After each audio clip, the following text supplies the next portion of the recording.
Good morning, I'm Sangeeta Kandola. The Commissioner of the London Fire Brigade said he was horrified and heartbroken by the findings of a damning report which branded the service institutionally misogynistic and racist. The independent review laid bare the experiences of some staff members and also highlighted a toxic culture that allowed bullying and abuse. Andy Rose said he accepts the findings and there will be change. Charlie Frost reports. During her 12 years as a London firefighter, Lucy Massoud says she had to work that much harder to prove herself because she's a woman. She's not shocked by today's damning report that's branded the London Fire Brigade institutionally misogynistic and racist. As well as being a firefighter, I was also a fire brigade union discipline rep. So I represented a lot of firefighters, including female firefighters and black firefighters, and many of them raised complaints of bullying against managers, and in my experience nothing was ever done. The independent review that was ordered after a trainee firefighter took his own life in 2020 spoke to 2,000 current and former staff, uncovering some shocking experiences, including multiple cases of bullying, women sexually taunted, and enormous amounts of racism, including a black man having a noose put up above his locker and a Muslim officer having bacon rolled on his plate. The review has made 23 recommendations to improve the culture, including the use of body-worn cameras. I think it's a very, very important moment for the London Fire Brigade. It's an opportunity for us to face up to long-held problems, not to deny them, and actually do what is right for ourselves and for the people of London.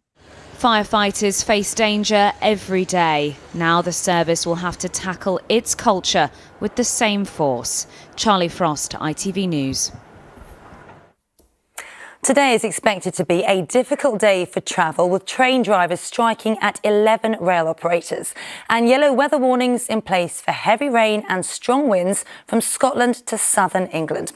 Well, Callum Watkinson is at London's Marylebone station for us. Callum, are there any trains running?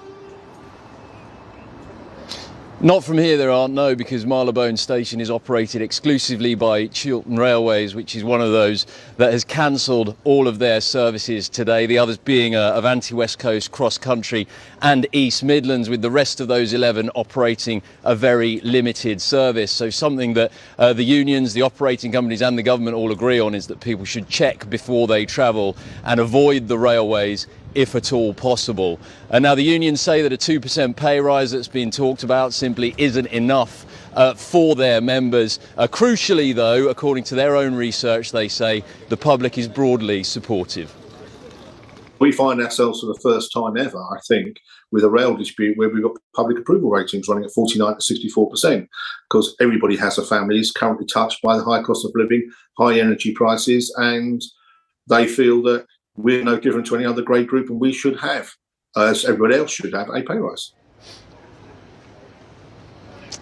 Now, this is a taste of things to come, I'm afraid, because the RMT, which is a bigger union than ASLEF, has said it's going to bookend Christmas with a series of strikes, some in the week of the 13th of December and some in the week of the 3rd of January. And that's going to involve 14 operating companies as well as staff at Network Rail.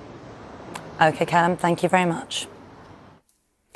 A man who died after being taken ill at a migrant processing centre in Kent may have been suffering from diphtheria. The man died last Saturday after it's thought he crossed the channel in a small boat a week earlier. The Home Office say migrants at the Manston Centre are being offered diphtheria vaccinations. A panel of 250 social housing tenants who will advise the government on safety are meeting for the first time today.